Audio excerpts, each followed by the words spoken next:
بعض جگہوں پہ بعض لوگ بڑے تیز ہوتے ہیں، یعنی ان سے آپ کی ملاقات ہوتی ہے تو بندے کو محسوس ہوتا ہے کہ یار اسے تو پہلے ہی ساری باتوں کا پتہ ہے، اور کئی دفعہ ان سے ملنے کے بعد احساس ہوتا ہے کہ یار اس سے تو تھوڑا سیکھ ہی لیتے تو بہتر تھا، یہ تو بات بڑی آگے نکل گئی۔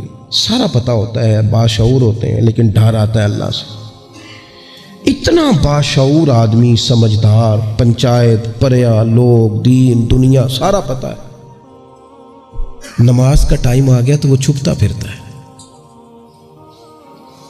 اس کی طبیعت پر بوجھ بن رہا ہے معاذ اللہ اللہ کے حضور حاضر ہونا، اسے خیر کا کام کرنا پڑ رہا ہے تو وہ ادھر ادھر نکلتا جا رہا ہے۔ تو سوال یہ ہے کہ پھر یہ شعور کا کیا مطلب رکھا ہوا ہے ہم نے؟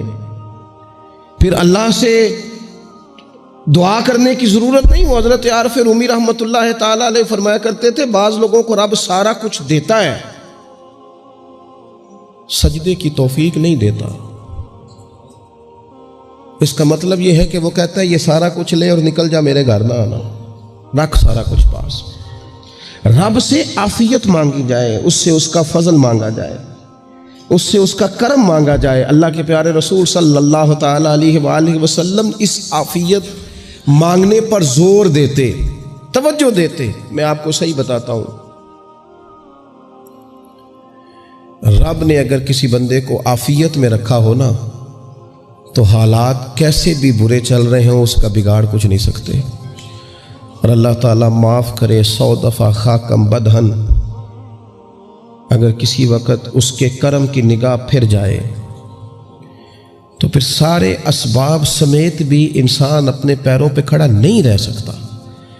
اس سے جب تک طلب کرم نہیں ہوتا، طلب عافیت نہیں ہوتی، اس کی بارگاہ سے جب تک بندہ مومن پورا رجوع نہیں کرتا، یہ عافیت اتنی اعلیٰ چیز ہے کہ نبی پاک علیہ السلام نے فرمایا اذان اور اقامت کے درمیان جو وقت ہوتا ہے اس میں دعائیں رد نہیں ہوتی۔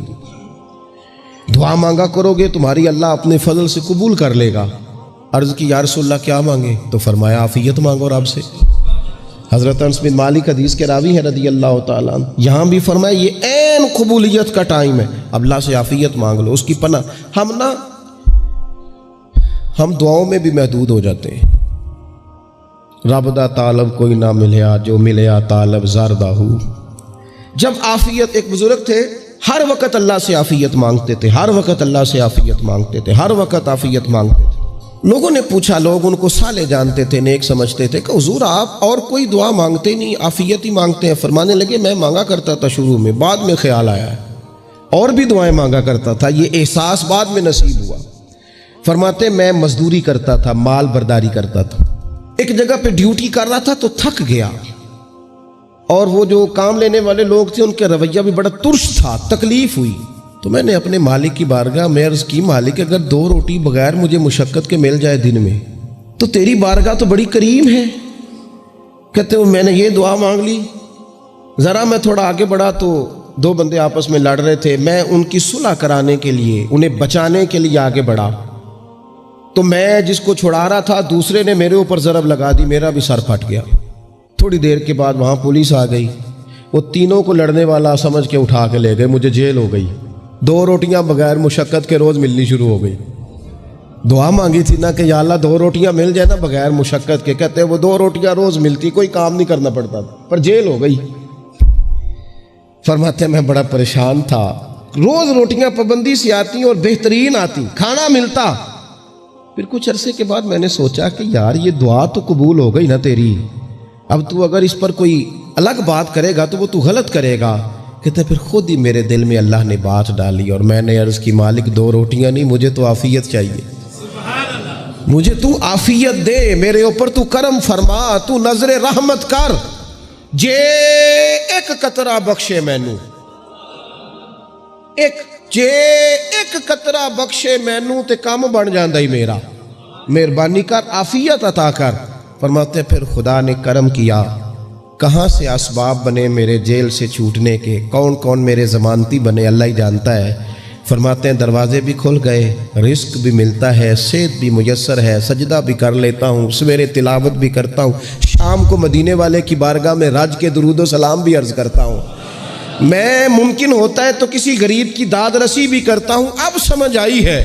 ربنا آتنا فی الدنیا حسنۃ وفی الآخرۃ حسنۃ وقنا عذاب النار. اب سمجھ آئی ہے رب سے جب بھی مانگنا ہے عافیت ہی مانگنی ہے, اس سے کرم مانگ. ہم نے محدود دعائیں رکھی ہوئی ہیں, محدود. وہ جی فلانا کام میرا ہو جائے تو بھئی وہ ایک ہو گیا, اس کے بعد پھر نئی ٹینشن بن جائے گی. نہیں, میں جی بچوں کی شادی کر لوں جی پھر میں فارغ ہوں. آپ شادی کر کے دیکھیں, لاگو پتہ جائے گا کیسے فارغ ہوتے ہیں.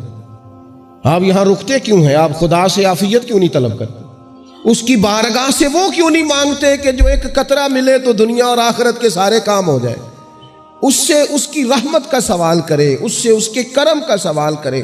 اللہ کی بارگاہ میں بھی حاضر ہونا اور جچی تلی اور جناب ناپ تول کر اور محدود چیزوں کا سوال کرنا, مالک سے مانگیں. اور وہ جب دیتا ہے تو دیتا بھی بے حساب ہی ہے. وہ جب عطا کرتا ہے تو کرم کے دروازے کھول کے عطا کرتا ہے, ورنہ تو ایک الجھن سے انسان نکلتا ہے دوسری میں الجھ جاتا ہے. ایک گتھی کو سلجھاتا ہے. پھر اقبال رو پڑے تھے, کہنے لگے میں عقل کی گتھیاں سلجھا چکا ہوں, یا رب مجھے صاحب جنوں کر دے. اللہ یہ بڑا میں نے ہیر پھیر دیکھ لیا, مجھے دیوانہ بنا. اب مجھے جنون ہو, اب میں کسی کے لیے رویا کروں, اب میں کسی کی یاد میں تڑپا کروں, اب میں رات کسی کے لیے میری آنکھیں بیدار رہیں. یہ بڑی ہو گئی دنیا داری. عقل کی گتھی حالانکہ نہیں سلجھتی, پر اقبال کہتے ہیں عقل کی گتھیاں سلجھا چکا ہوں, یا رب مجھے صاحب جنوں کر دے. اور پھر کہنے لگے بجھی عشق کی آگ اندھیر ہے, اب یہ مسلمان نہیں یہ خاک کا ڈھیر ہے. تو مٹی بن کے رہ گیا کیا؟ کہاں اپنی ساری توجہات کا قبلہ کس چیز کو میرے عزیزو؟ اللہ سے عافیت. نبی پاک علیہ الصلوۃ والسلام نے ایک شخص سے پوچھا کیا دعا مانگ رہے ہو؟ تو اس نے کہا یا رسول اللہ میں اللہ کی بارگاہ میں صبر کا سوال کر رہا ہوں. تو حضور فرمانے لگے صبر تو مصیبت پر ہوتا ہے. یا رسول اللہ پھر کیا مانگوں؟ آپ ان جملوں اور لفظوں کی گہرائی کو سمجھیں. صبر کے لیے تو پہلے مصیبت آئے گی, پھر صبر آئے گا. تو یا رسول اللہ کیا مانگوں؟ فرمایا تو رب سے عافیت مانگ. مانا کیا ہے؟ مصیبت آئے کیوں؟ اللہ تجھے اپنی حفاظت کے حصار میں لے لے. وہ وقت ہی کیوں آئے کہ جب تیری طبیعت الجھ جائے, جب تو پریشان ہو جائے, جب تو اللہ سے عافیت مانگنا. جب تو عافیت مانگے گا تو اگر کبھی مشکل آئے گی بھی نا تو خدا پھر اپنے فضل سے مشکل سے نکلنے میں رستہ بھی بڑی جلدی عطا فرمائے گا اور تیرے اوپر فضل فرمائے گا. اگر عافیت. ہارون رشید نا اپنے محل کی چھت پہ ٹہل رہا تھا سب سے اوپر والے چوارے پر, نیچے سے حضرت بہلول دانا گزر رہے تھے, اوپر اس کے ساتھ سپاہی بھی تھے, گن مین بھی تھے. اس نے کہا یہ بابا تو ذرا اوپر اٹھاؤ. انہوں نے ایک ڈولی, ایک ٹوکری سمجھ لیں, اس کو رسیاں باندھ کے نیچے پھینکا. نیچے جو سپاہی تھے ان کو کہا کہ یہ بابا جی کو پکڑ کے اس میں بٹھاؤ. انہوں نے جبرن تھاما بابا جی کو, اس میں ڈالا, اوپر والوں نے کھینچ لیا. 2-3 منٹ لگے. ہارون رشید کے سامنے حضرت بہلول دانا پہنچ گئے تو تھوڑے ناراض بھی ہوئے کہ یہ کوئی طریقہ تو نہیں نا بلانے کا. ملاقات ہوئی تو کہا کیوں بلایا؟ کہنے لگا ایک مسئلہ پوچھنا تھا. فرمانے لگے بادشاہ ہے نا, تیرے مسئلے پوچھنے کا بھی اپنا ہی انداز ہے, پوچھ مسئلہ. کہنے لگا بابا پوچھنا تھا کہ آپ اللہ تک کیسے پہنچے؟ حضرت بہلول دانا چپ کر گئے. 2-4 منٹ کے بعد کہنے لگے جس طرح ابھی زمین سے تیرے تک نہیں پہنچا, بالکل اسی طرح ہی پہنچ گیا اور رب کریم کی بارگاہ تک. اور وہ بھی جو اس نے کرم فرمایا ہے, ورنہ میں تو نہیں سمجھتا کہ میں پہنچ گیا, وہ بھی اگر تیری خوش گمانی ہے. ہارون رشید کہنے لگا مجھے سمجھ نہیں آئی. فرمانے لگے تو بادشاہ جو ہے اتنی جلدی کیسے سمجھ میں آئے گی تجھے بات؟ فرمانے لگے اگر میں تجھ سے ملنا چاہتا نا تو میں ایک درخواست لکھتا, پھر کسی وزیر سے سفارشی سائن کراتا, پھر وہ جمع کراتا, پھر مجھے ٹائم ملتا کہ فلاں دن فلاں تاریخ فلاں ٹائم آ جانا, پھر آ کے میں لائن میں لگتا. پھر بھی تو بادشاہ ہے, تیرا موڈ بنتا ملنے کا کہ نہ بنتا. جب میں چاہتا تو پتہ نہیں کتنا ٹائم لگ جاتا, جب تو نے چاہا ہے نا تو 1 منٹ بھی نہیں لگا. فرمانے لگے میں نے دعویٰ ہی نہیں کیا کہ میں جد و جہد کر کے پہنچوں گا, میں نے تو رب کی بارگاہ میں عاجزی کی ہے, پھر رب نے ہی کرم فرمایا ہے, اسی نے مہربانی کی ہے. مانا کہ محبت کے سفر میں ہر گام پہ 100 مشکل ہے, لیکن یہ سفر آسان بھی ہے. گر ساتھ تمہارا ہو جائے, اس کے کرم کا ساتھ رہا ہے, اس سے عافیت مانگی ہے, اپنے آپ کو اس کے سپرد کیا ہے تو اس نے کرم کر دیا.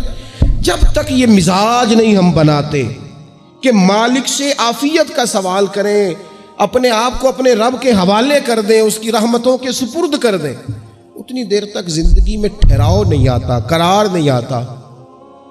مشکات میں موجود ہے، اللہ کے پیارے رسول صلی اللہ تعالیٰ علیہ وسلم تیمارداری کے لیے گئے تو صحابہ کرام فرماتے ہیں وہ بندہ نا اتنا پتلا نحیف اور لاغر ہو گیا تھا جس طرح چڑیا کا بچہ ہوتا ہے، کمزوری ضعف طاری تھا۔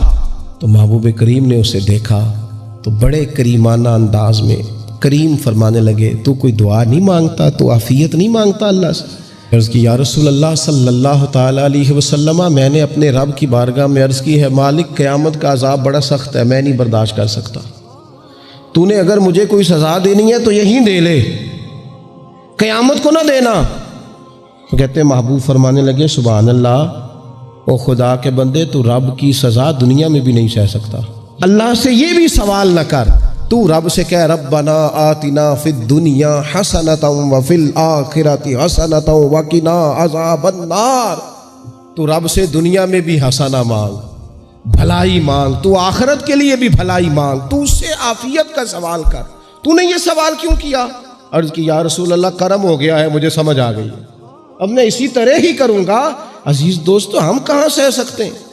ہم دنیا میں رب کی سزا ہم نہیں سہ سکتے، ہم کمزور ہیں، تو گرمی نہیں سہ سکتے، شدید سردی نہیں سہ سکتے، شدت کی بھوک لوگ نہیں سہ سکتے، کوئی آزمائش نہیں سہ سکتے۔ وہ جو لوگ بعض اوقات کہہ دیتے ہیں نا جی فلاں چیز ہمارے اعمال کا نتیجہ ہے، تو میں کیا کرتا ہوں نہ کو یار، ہم تو یہ بھی نہیں سہ سکتے، ہم کہاں برداشت کر سکتے ہیں، ہمیں تو وہ معاف ہی فرمائے، ہم حساب والے ہے ہی نہیں، ہم تو صرف معافی والے ہیں۔ ہم سے نہ حساب پوچھے، اس نے حساب پوچھا تو پھر تو بڑی مشکل ہو جائے گی، اگر اس نے حساب پوچھا تو بڑی رسوائی ہو جائے گی، اگر حساب پوچھا تو مشکلات سامنے دکھائی دینے لگ جائیں گی۔ ہم سے تو وہ درگزر والا معاملہ کرے۔